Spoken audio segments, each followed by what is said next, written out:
Hello, hello, welcome back. I am here today. I want to talk with a couple colleagues of mine. So, Winnie and her daughter, Emaghea. Our paths kind of crossed a little bit over a year ago, and just from being inside the infinite banking world. And they actually together did a presentation this year at our 2026 Nelson Nash Institute think tank.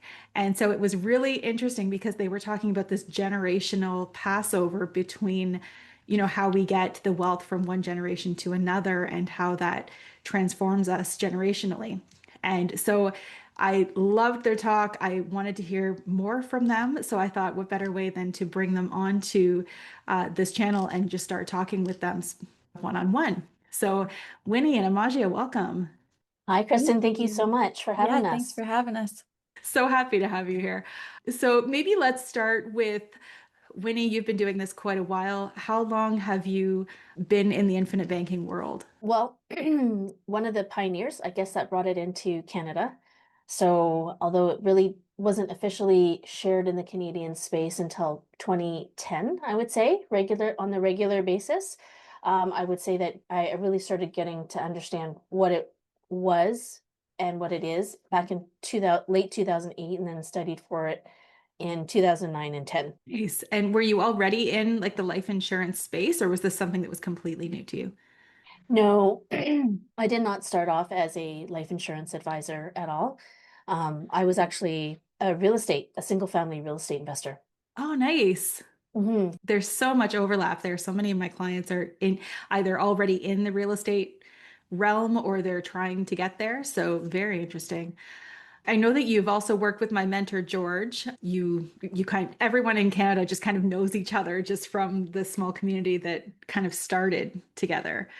And I know George worked directly with Nelson. I believe you did as well, right? Yeah, actually, George, actually, I came to know of George because he was part of the real estate world as well.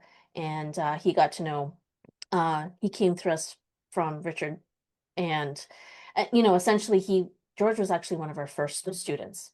Yeah. Nice. So he was a student first, and then he came on board because he felt as passionate as you do. It's like this is something that I really want to share. Yeah. So So that's how I got to know so him. so what got you to that point that made you think, oh my gosh, there's really something to this. I really need to get further into it. It's interesting, and I kind of always thought about this. It's like, why is it that, many people in politics don't really actually get to be in politics until they're like in their 50s, 60s, or 70s, like more so, right? I mean, and I'm starting to realize it's because as we get older, we also get wiser. And we just really start to like wake up to certain things that we weren't really focusing on before. And when I had gotten into single family real estate investing, it was really when the market was super, very hot before the 2008 subprime market, you know.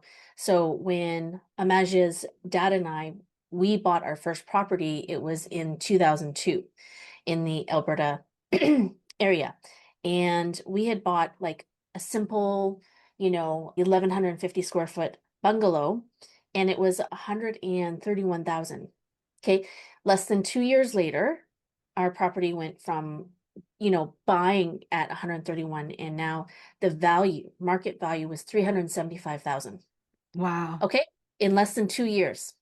Now, my age range at that time was in my late 20s. So I was your age, Shamasia. Okay. Now, when when you haven't experienced anything like that before because you're used to working hourly jobs, right? And of course, at that time, I wouldn't have even done what I was doing because I was also learning about real estate investing through the RAIN, the Real Estate Investment Network. Anyhow, you kind of think, oh, wow, that's a really good return. Like, your lips, your mouth starts to water at those kind of returns, right? And you don't think of anything else but to keep repeating what you're doing because you feel like, okay, this can really change my life. I can become completely rich doing this. But it is such at a maturity level that is still very much in development. And not just with like investments, but with just actually understanding how money works. And you don't actually really truly understand it until something bad goes. So, and when 2008 market hit, that's like from 2002 from our first primary residence. And then, we'd pull out the equity from our original house and use that equity to like purchase new places, right? Now the more you do that, you have to learn the whole business of qualifying for mortgages in between all of that, right? And you kind of do it thinking, okay, you learn the ropes of how to qualify, what the banks want you to do, and you kind of continue to take that risk, of leveraging yourself, leveraging yourself, leveraging yourself, because oh my gosh, if I can get 131 to like 375,000, like that's a pretty good split. Like if I, just multiply that, right? But you never think about, okay, what happens if something like the subprime market hits, things drop, the values of your property drop, then all of a sudden you're still within the first 5 years of holding these brand new mortgages in place, you know? And then all of a sudden you think about, well, and then there's actually two different markets, the value of your home and then what you can actually get for the rent, right? Two different sets of values.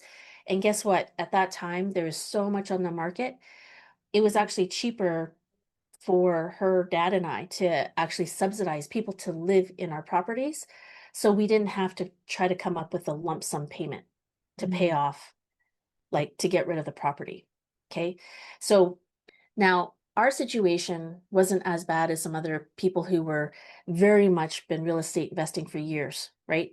We were whining and complaining, and life was so hard being negative 2,500 a month in the hole when that happened, which isn't fun and not easy it was not an easy thing on our relationship at all.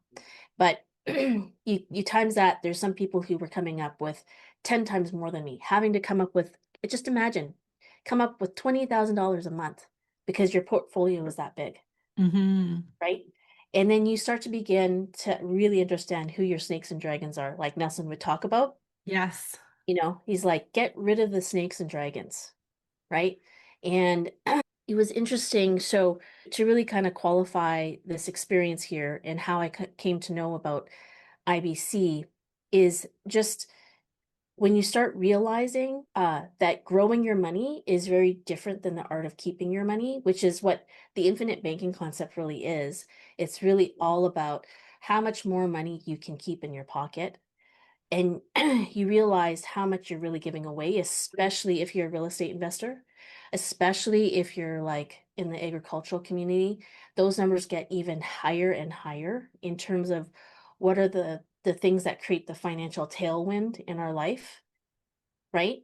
Compared to, yeah, and it was just a different message. I started like looking into this because this was not about investing at all. It was all about how can we keep more money in our pocket when there's so much going out, and how can we deal with the debt more effectively. This was the first time I heard, like as real estate investors, the investor mentality always talks about other people's money. Using other people's money is really great. It's a form of leverage, all that sort of stuff.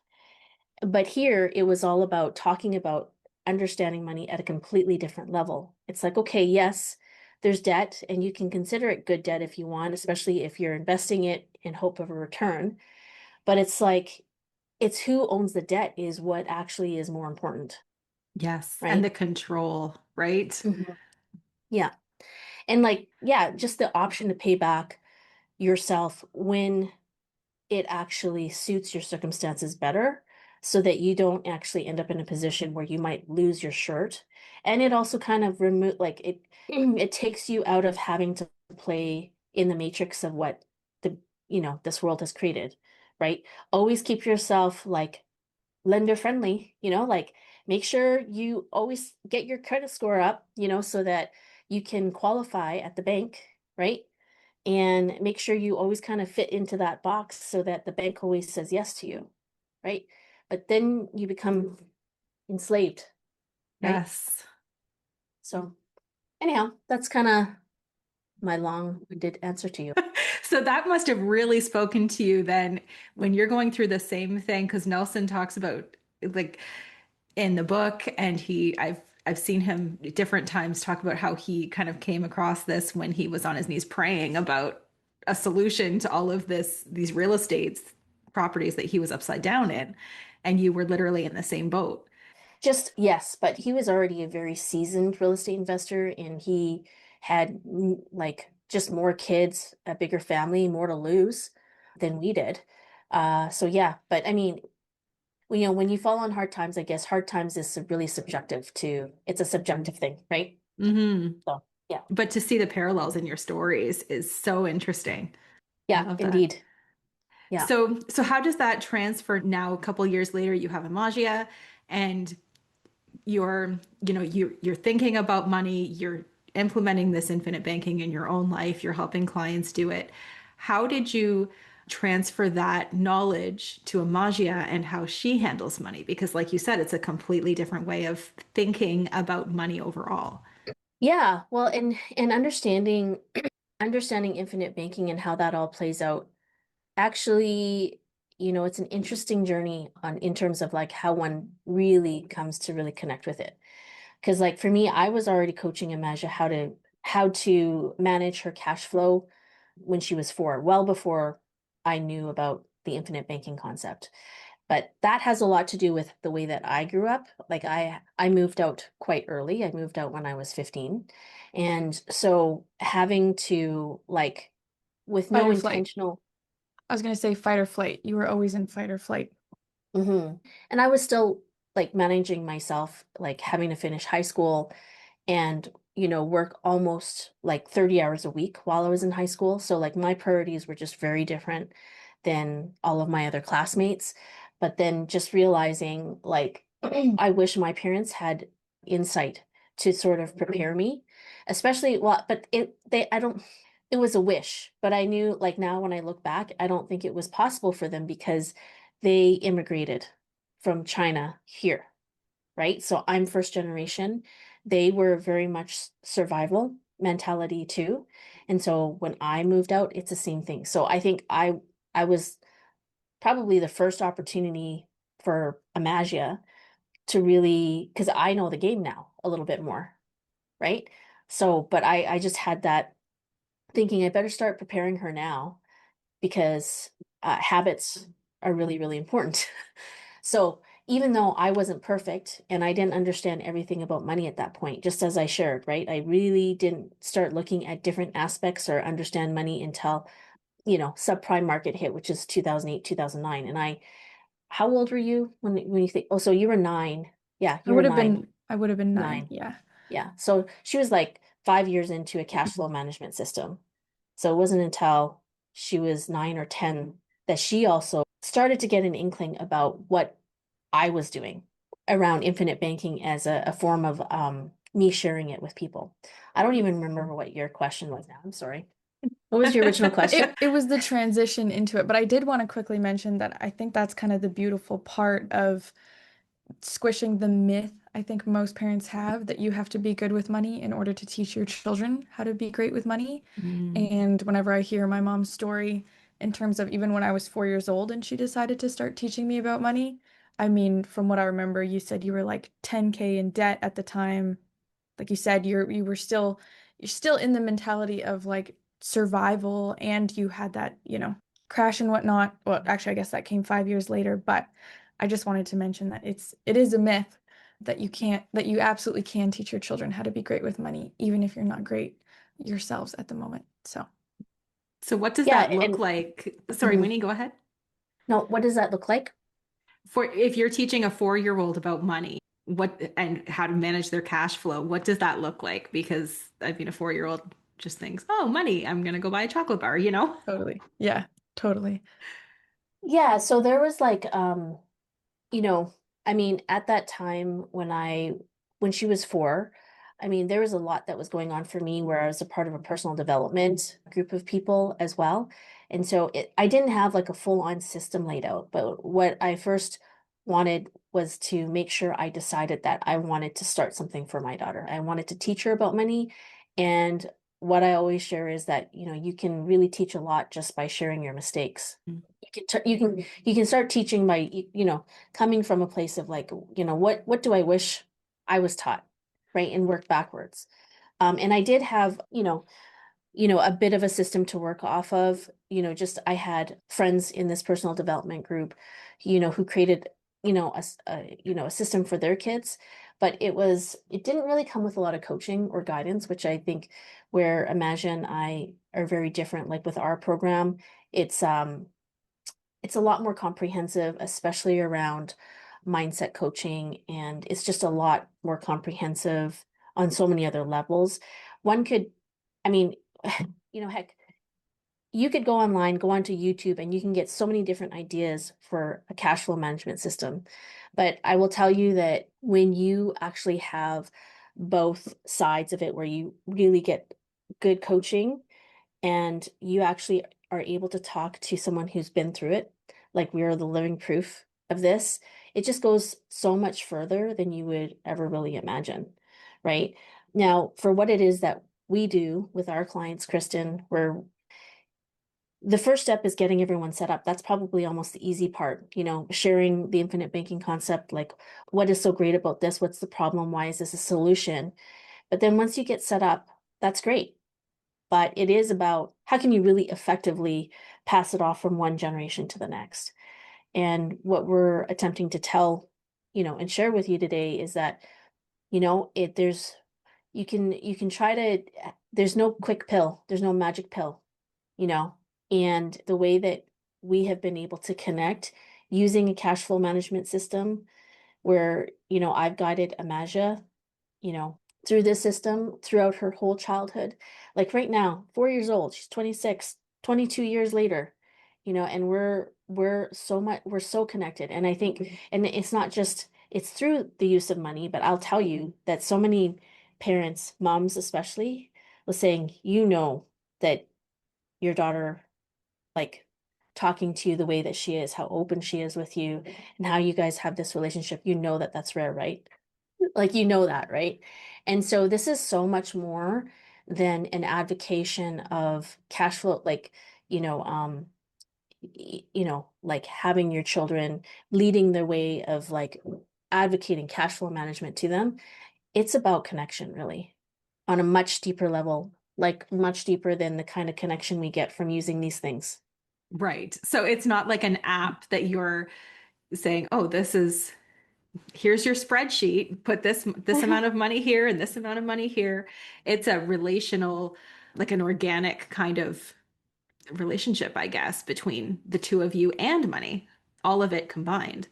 Emaghea, I'd love to hear your perspective of what that looked like from an early age. Yeah, so kind of going back to your original question of what it looked like for me at 4 years old, if someone was looking down at my mom teaching me how to manage my money, I mean, at 4, we have to be realistic. It really is about teaching your kids why a dime is worth more than a nickel, even though the dime is smaller. And I know that that's going to take time, but teaching them that earlier on is the same thing as basically teaching your kids why a triangle is shaped this way compared to a circle, right? It just immediately they have that information right off the bat growing up. And so it wasn't even the money management system itself that I grew up with. It was a routine that I did, and even though I didn't really understand it, by the time I was starting to even understand how to count money and make purchases, the way that I was already managing my money was that's just how I did it,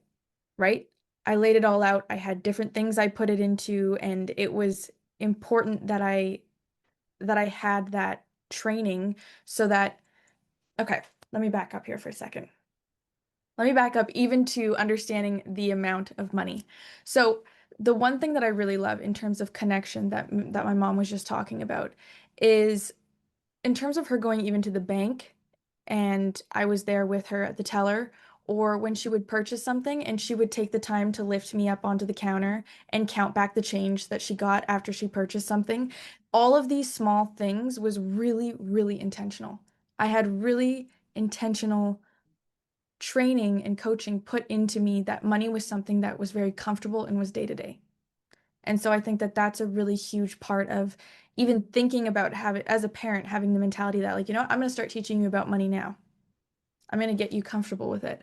And so I think that's even from a young age with the connection part, that really did connect my mom and me just from having that coaching. But then as the years grow older and, I am understanding how my system works and how, this money system allowed me to basically have different money personality outlets, right? Because I think a lot of people, when we look at, especially when I moved out at 18 and I became friends with so many people, they would classify themselves as I'm a spender. Oh no, I save my money. If I save my money, I'm good with money. Everybody has these different personas that they apply to themselves, and then that's their identity. And then they either like their identity or they don't like their identity.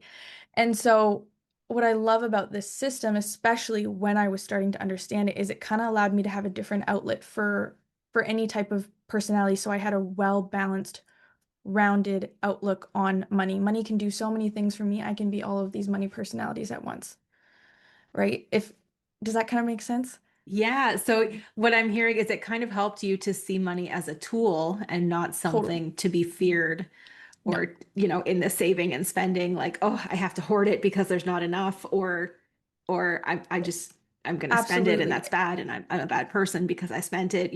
Absolutely. And that's one of the things we definitely talk about in the program. And even when I talked about it on the think tank stage, is I had a whole section there where I talked about the confidence that I was able to have just based on the fact that my parents taught me how to manage my money. Because when I look at money as a tool to help me get through life instead of something that controls me, then you start looking at, well, I can have anything I want in life.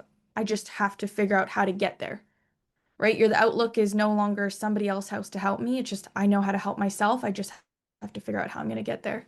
And so, I mean, the older I get, the more I realize like money is just obviously the trading system that is applied in our life, but it is attached so personally to people's self-worth and emotions. And I definitely got a hit of that when I moved out and I was seeing all of my friends have that transition of what it was like to move out for them. And it hits hard. Like it's a shock to them as people to be like, "Oh my goodness, like this is what life is actually like." Like I have to afford all this and their self-esteem dwindles. They don't feel very good and their dreams are kept really, really short term. They have a hard time thinking far into the future because they don't necessarily know or have the mentality of like, this is me and I know how to get there based on my capability. It's more just like, this is me now and I have no idea how I'm going to get here unless I somehow make a lot of money to do it, right? Money is so much more of an emotional aspect than you think as a kid. It's just what you get to get your candy, but as you grow older, you realize that it really does, it's attached so well to people's emotional state. And so that's another reason why I'm such a big advocate for teaching your kids how to manage money young because it shapes so much more of their personality than they think. So, can you go into a little bit more detail about what it looked like when you moved out? Because what does that confidence look like when you talked at Think Tank about being, I think you were a housekeeper at a hotel Hmm. and Hmm. living off of that wage, and you weren't overwhelmed with it. You weren't depressed by it. It was, No. you just made it work. So, Yeah, so it was actually the transition of moving out. The way that I had managed my money was this particular way for so long. And the beauty of it is I moved out and me and my mom basically had this whole conversation. I don't know, we sat down for like a day or something, like a whole day to basically figure out, okay, so this is how much your wage is going to be. This is how much we're going to guess you're going to make. And we basically set up my entire new mature money system just based off of what we thought I was going to make. So I was already pre-aware of my general lifestyle and how much I was already going to have to like probably spend each month, or I think I was getting paid twice a week. Or Like not twice a week, every second week. Go ahead, Mom. I'm just gonna toot my own horn. I was toot my own horn because I'm pretty Toot it. sure I was within $25 of Yeah, it was something knowing exactly crazy. what she was gonna get paid. It was something crazy. And we didn't include like, the tips that people leave on the dresser or anything like that. But I mean, I would have never thought to do this. This is just my mom being like, no, we need to sit down. We need to prepare. We just need an estimate. I need an estimate for my own self-comfort. I was like, all right, let's do it. And yeah, I mean, I just did my housekeeping job when I got my first paycheck. it was this thing where me and my mom would FaceTime over Zoom, just like we're doing now, and we would just basically organize my money, manage it out. Right. And I just wanted, and it was so amazing to have that support and open communication here. It was never weird for me to call my mom and ask about money. This is just something that I've always done my entire life. Mom, this is the money that I received. I'm going to be doing this with it. What do you think? You know? And then she can be like, I think that's great. I mean, it's, she had the coaching in terms of, helping me through these big decisions and never really feeling like I was alone in it. And so that's what it kind of looked like. We had my system. I was earning my own income. Everything was getting paid out, and I knew exactly how much basically I had for fun. And it And just kept growing, and I kept, picking up more jobs, and that's the confidence. Oh, you talked about my confidence piece a little bit. I was just like my focus wasn't even on managing my money moving out. It was just the fact that I was in awe that I actually had the free will to do anything in life. Like I officially, if I left the house, I didn't have to tell anyone where I was going. You know what I mean? Like it's an Right. as soon as you move out for the first time and you have that realization of like, wow, I am here and I can do anything without telling anyone, and it's crazy. Was basically what I was focusing on, was more of the magical wonders of that scenario than money. And there wasn't the overwhelm of money No, or there the so wasn't. many people, once you hit that age, even if you're not moved out, even if you're just all of a sudden you have, car insurance to deal with and you have to pay gas every week. And, Yeah. that's something that I'm working through with my kids right now because they're in their later teenage years and they're going, "Oh my gosh, mom," like my daughter just said the other day, she said, "What happened to gas? Like my gas, it didn't cost me this much to fill my tank 2 weeks ago." Oh yeah. And just those things, she's not afraid of it, but she said, "Oh wow, okay." So Yeah. then we start looking at, okay, that's fine. Good thing you live close to work. How Hmm. can you, Absolutely. work within that, right? Absolutely. So that was, I mean, that was kind of the turning point. I mean, I do want to preface the fact that like the housekeeping job wasn't my first job. I was making my own income beforehand just because I'll just say this right, like the side effect of what I believe my mom teaching me how to manage my money is that when I wanted things, I always had to pick up side jobs to make it happen sooner. So my mentality of wanting to work to get the things I wanted started quite young. So that wasn't new for me, making my own income, but all the bills was completely new. And I think the second biggest shock factor of actually moving out was the fact that what I was doing wasn't actually normal. I think the second shock factor was just, being with my coworkers and making friends and realizing that it's very tough for a lot of people to have that money management ability. So I yeah, think you that mean like, do you mean in the sense of just through statements they would make? statements they would make, the way, like I kind of mentioned it before, the overall sense of what they were capable of, I think was shorter, or more their behavior. I mean, it was kind of like, they would always say this statement of I can't, I'm broke. I have heard so many times, and that's their ideology on where they're at. But I would go out with them and have fun, go to the bar, right? But then they say they want to go get groceries, and they're like, I can't, I'm broke. Well, you weren't broke last night, you know what I mean? But were you? I don't. It's just one of these things where it's like I totally get it. You're young, you're living in the moment. I always am a big advocate for it's a lot more fun to have fun if you know that everything else is taken care of. And I'm not here trying to trash peers or anything like that. I totally get that mentality. It was just more of a realization that managing my money was something that always felt like a habit for me and was the norm, and it just simply wasn't for other people. And that was just different.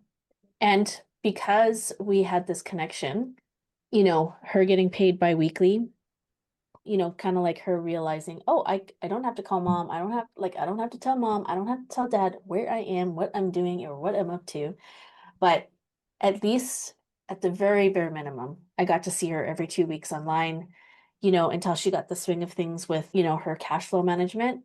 And, it's just like, it's such a relief. knowing that even on a minimum wage position, she could stand on her own 2 feet. And it wasn't, it, I didn't have to convince her. You know what I mean? It just, training her for 14 years prior to her leaving the house, that managing her cash flow, right? It just made it easy for her to make that transition from leaving the house, working on her own, being able to take care of things, right?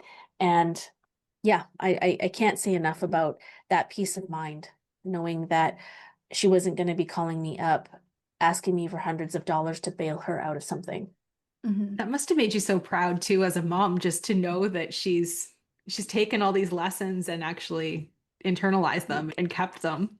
Yes, yes. I mean, I think it is a language. I think like anything else, if you expose your child to a language when they're young, it just becomes a part, like it just is easier, right?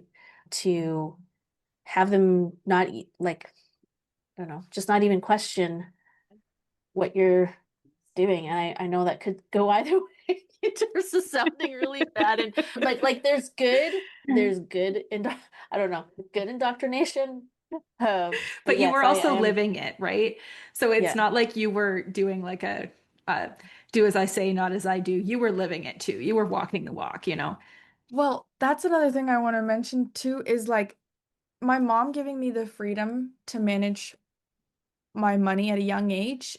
Actually, she gave me, it wasn't like you can or you can't buy that. It was completely up to me. It was more of like, I talked about this a little bit at Think Tank. It's like the money that I received was, there was a certain portion that went towards things that I wanted for fun. And you can have your own rules as a parent, but she did not control me over what I wanted to buy.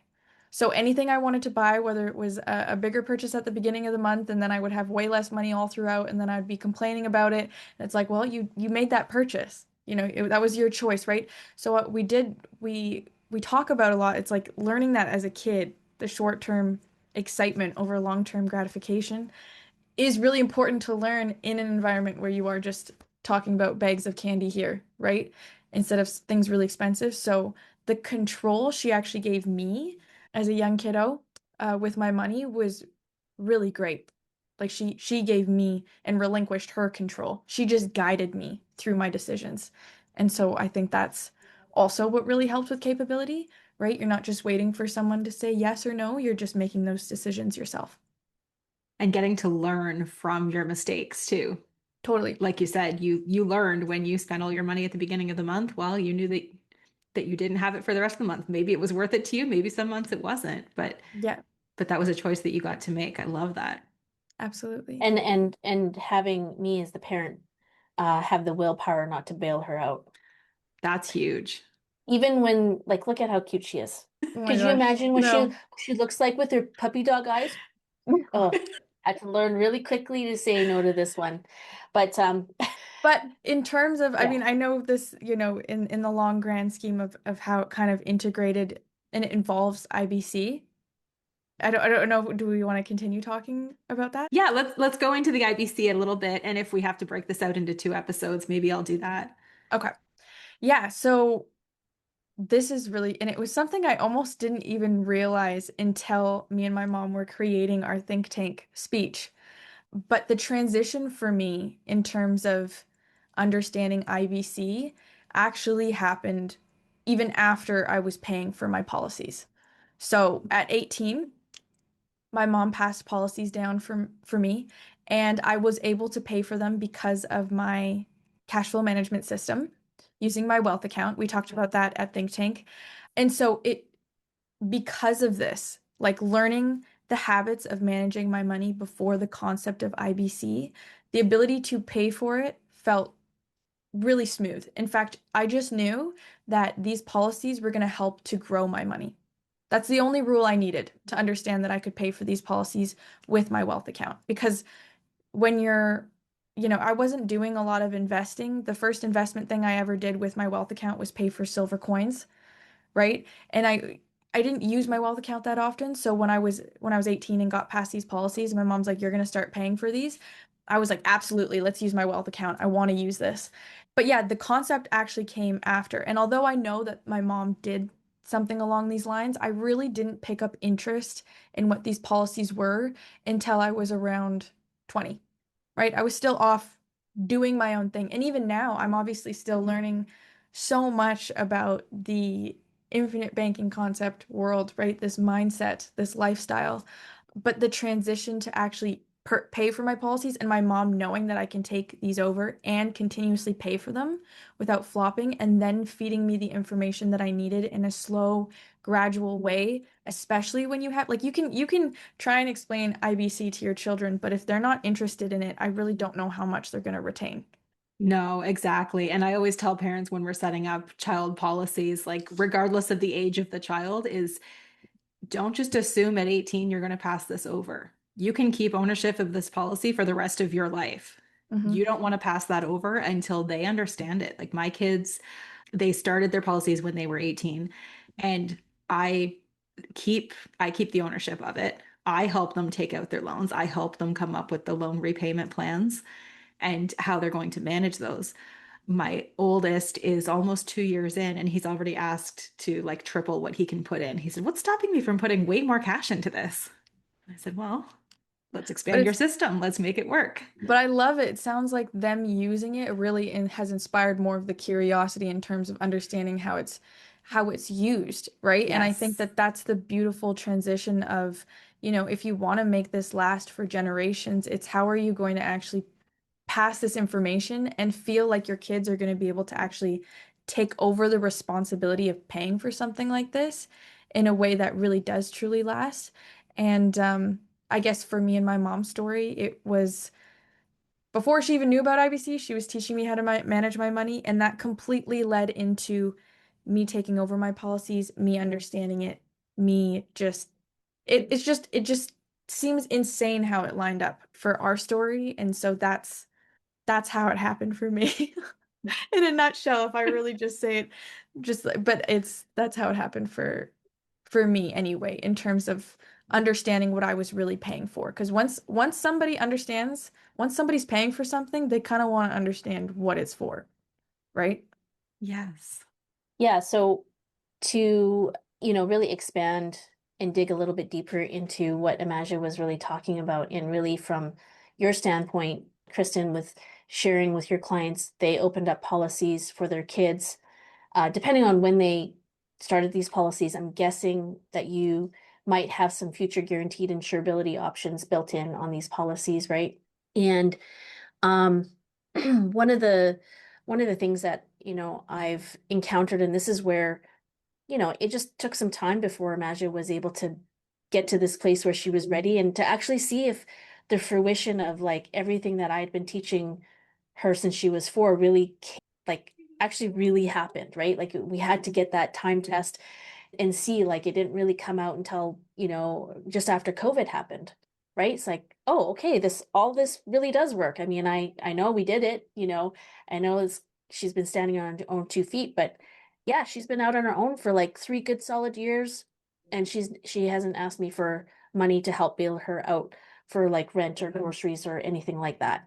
Right. And it was a strong testament to all of these things. But now, so advocating, our program to the parents is really something that we can really stand behind, especially just very recently, because this isn't something that, I've shared with my clients at all until now, is that when the future guaranteed insurability option comes due to exercise, right? Your kids will have to they are going to be an adult at that point, age 21, right? Yep. Yep. First And one 20 usually. age 25, depending on what life insurance company you're with, right? And they're going to have to sign off on that paperwork of what, it's like future guaranteed insurability option, right? So whether you're going to maintain the ownership of that policy as the parent, right? Because 21 or 25 is still relatively young. You don't know what is happening for your kid's life at that time, or if you're going to turn over ownership. But either way, there's a conversation that's going to be had in order to ask your kids, okay, like I want you to sign something. Well, the kids these days, right? Like some kids will be sure, and maybe not bat an eye, like not even think about, you're gonna ask me to sign something, okay, sure, no problem, but not even know what they signed. But then there's some kids that are like, who knows what your relationship is going to be like. That's why I said, like, many parents told me, it's like, your daughter actually calls you, like you actually get on the phone with her, like she actually doesn't ignore you, or, you know. Anyways, I've had two parents lose out on their ability to exercise their future guaranteed insurability option because, number one, either the relationship wasn't good with their kid at that time, so they weren't signing nothing, right? And number two, the learning curve of that child to understand what they're signing, right, could take longer than you think. And then by the time they're ready, maybe the option's gone. Yeah, that's such a good point because it really, going back to your program, it just needs to be a lifelong learning. If you're taking out a policy when your child is 4, you need to Yeah. just start educating them on money and educating them Yeah. on how money flows. I want to go back for a second because Emaghea mentioned the wealth account. Can you explain what a wealth account is? Yeah, In, so the wealth account, we said this, I loved this because when I was explaining it at Think Tank, I was like, I had a wealth account. And there's only one rule to this wealth account. It's you can only spend money from this account if it allows you to grow your money. And so in terms of policies, it fits the bill. And so that is the only rule of the wealth account, right? It is for things that help you grow and expand your money. And it's such a simple, it's crazy how one account can just have one rule but have so many different meanings and so many different uses. And I mean that's it. I can't really tell you more about the wealth account other than that's the one rule. I love that because the one rule tells you, well, you have to earn more money with it. For a 7-year-old, that might be, I'm gonna go buy some lemons and make some lemonade and sell That's it exactly on the it. Yeah. sidewalk, I'm right? gonna I'm gonna buy the materials for lemonade stand and I'm gonna see how much money. That's a great exercise. Or like you said, buying silver coins Hmm. and watching them grow bigger, right? Anything like that. So you're not talking Yep. about a specific type of bank account or a No. specific kind of fund. You're just talking, it No. could be just cash in a physical piggy bank Yeah. that you just can't touch it unless it grows more money. I love Hmm. that. Yeah, absolutely. So can you guys get into, maybe we can talk a little bit about your program. So you have the Mm. Cash Smart for Life program. Who is this for? Who would be a good fit for looking into this program? Yeah, to get really specific with it, this program is for parents who have kids between the ages of 3 and 13. Actually, if you have a 2-year-old and you have like a 5-year-old, it works as well. We've had parents go through the program where the 5-year-old was learning it and the 2-year-old was picking it up like faster than I thought. Like the parents were like, I'm surprised my 2-year-old's picking it up like this because they're following my 5-year-old. And so I guess in that situation, it works as well. So it's for parents who have kids between the ages of 3 and 13. And I mean, especially for parents who are implementing IBC into their family and taking policies out on their kids who are hoping that their kids are going to continue this and take over their own policies. I mean, we kind of just say like learning the responsibility before taking ownership is really important for a lifestyle like this. And I guess I can And only support. before the first policy loan. And before the first policy loan. Yeah, Yeah. understanding the importance of that. For sure. So the program is more helping parents be able to facilitate that learning, right? So it's Completely. not directed at the kids. This is No. for the parents to help build that relationship of them Yeah. teaching their kids about money and having that fluid relationship like Yeah. you've grown yourselves. Absolutely. And I mean, there was a reason for that too. I mean, we've had lots of parents come to us and being like, well, my kid's earning their own income and they're 13, 14. Like, can this be for them? Can they just take it? And it's totally different. I mean, I think my mom likes to say it's between this and this age because one, it's before puberty, and two, it's also before they've built any money management habits themselves because it's a lot harder to unlearn bad ones and then relearn good ones. So it's just about catching that like sweet spot in age, just like learning a language, right? So that's why we've chosen that age range. That's our intention right now of where we're really Oh yeah. focusing and building out our program. And I know, Kristyn, like for you and many others, there's of course parents definitely not don't have kids in that age range. And so like what about what do we what might we have in store for them in the future? Oh, you want me Right? to answer that? Yeah. Okay. Yeah, I mean, I am in the process of creating the secondary program, one that bleeds really nicely from, if you were a Cash Smart for Life kid coming out, growing up in this system, it would be a perfect plateau of what the transition would be like to what your system actually looks like when you are financially responsible for your own life. But I would also like to make it universal for those people who weren't weren't taking this system when they were younger and they are just coming into it. But I think at that point, it is really about shifting that mindset. This is the new way you could be managing your money. And I think this is my own internal dialogue of what I'm like, oh, when I'm building this out, this needs to, really preface on the mindset. Same with the infinite banking concept too, though. I think the lifestyle and the mindset were probably the longest thing for me to take a hold of compared to the numbers. So yeah, that's going to be the first Cash Smart for Life program, the second one, and then hopefully, your kids feel absolutely great to take on the policies, and then it's just a never-ending cycle. I mean, it's honestly, it blows my mind. I don't know how we got to this point. I'm blown away. And once we have these in place, that's the thing. Once you have it in place, like Winnie, your policies and my policies that we have on ourselves one day are going to go to our kids. So we talk even about like if I'm loaning money from my policy to my kids, they're being honest bankers and paying it back with interest because that money's coming back to them one day. Even though it's not in their specific system, it will get back to them, right? So it's still our Mhm. family bank. Yeah, it is. And Nelson talked quite a bit about it in the Becoming Your Own Banker distribution of age classes, pages 71 and 72. Um, just essentially, like in not so many words, this is creating a family culture, right? Uh, and it is an opportunity to create that connection with our kids, to give them an opportunity to show us that they can handle money and, be able to just see them one day be able to handle a greater windfall. Because I think that's probably the biggest thing too, is that, a lot of clients will come and say, like, how do I, like, again, the future guaranteed insurability option comes up, right? It brings it right back up to the top of mind. How am I going to share this with my kid? How do I tell them about it? Because maybe at that point, and it's just true, they may have not had a intentional single conversation about what it is, right?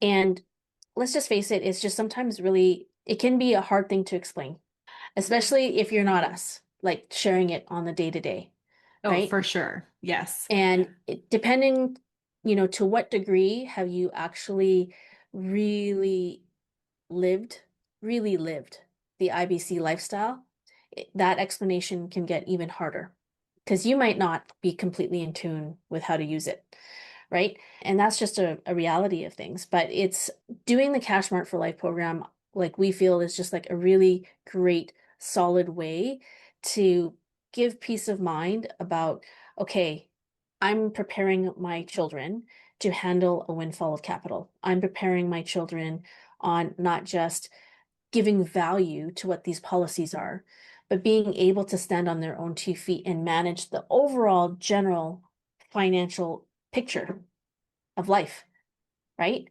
It's like, yeah, and I think from there, like I don't know about Emaghea, she said it quite a few times. It's like there's no way she's not teaching this to her kids, Right. right? And And this is if I'm understanding correctly, your program is not about infinite banking.